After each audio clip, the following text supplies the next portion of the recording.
आजी तुम्ही काय करताय? आज वसुबारस आहे ना. आज वसुबारस आहे, मग आज गायची वासराची पूजा करावी लागते. म्हणून आज पूजा करते. गाईला गोड खायला घालायचं, परत गायची वासराची पूजा करायची.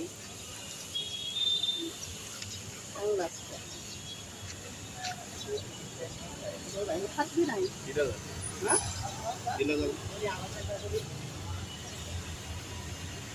पोटं भरलेत या.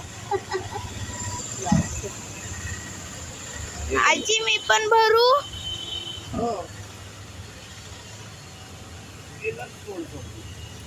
आज वसुबारस आहे ना, मग गायची आणि वासराची पूजा करावी लागते. चांगला दिवस आहे. गावी कशी प्रत्येक घरागणीच असतात ना गाई म्हशी. आता इथं मुंबईमध्ये आपले असतात, तिथं यायचं आणि पाया पडायचं. आपल्यासाठी चांगलं असतं ते.